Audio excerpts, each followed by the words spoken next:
दोस्तों नमस्कार। आज के हमारे इस वीडियो में मैं बहुत ही महत्वपूर्ण जानकारी आप लोगों के लिए लेके आया हूं।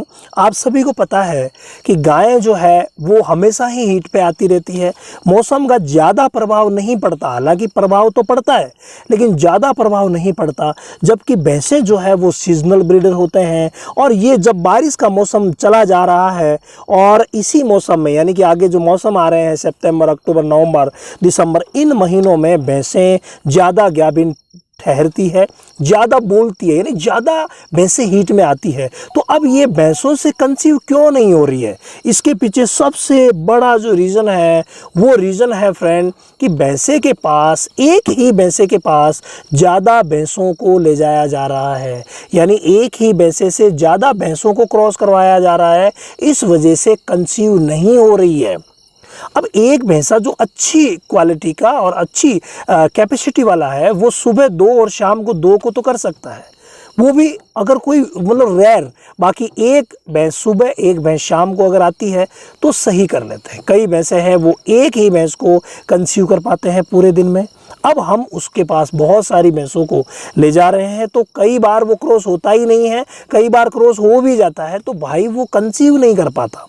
ये बहुत बड़ी समस्या भैंसों में भी हो रही है तो ऐसे ही गायों में भी हो रही है। तो इस वजह से इसका समाधान क्या है? इसका समाधान है दोस्तों कि एक ही भैंसे के पास जब ज़्यादा भैंसें जा रही है तो आप ध्यान दें कि बाकी की जो भैंसें हैं उनकी आप एआई करवा लीजिए।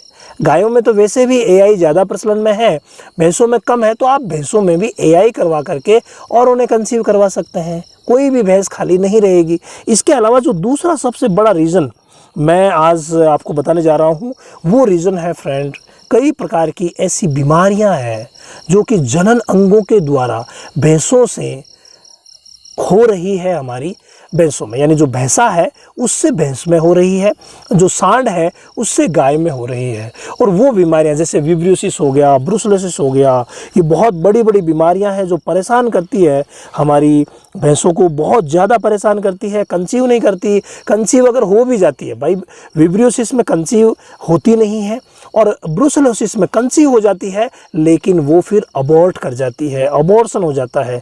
इसीलिए जितनी भी संक्रामक बीमारियां हैं उनकी वजह से भी भैंसों से ये बीमारियां हमारी गायों भैंसों में आ रही है, तो उस वजह से भी परेशानी हो रही है। कंसीव कम कर रही है विब्रियोसिस की वजह से और ब्रुसेला की वजह से अबॉर्ट कर रही है और वो बीमारी फिर आगे से आगे चलती रहती है, पूरे फार्म को ख़राब कर सकती है। इसीलिए इन दोनों ही बीमारियों से बचने के लिए आप नेचुरल की बजाय एआई को अगर प्राथमिकता दें तो भाई इन दोनों का ही समाधान हो सकता है।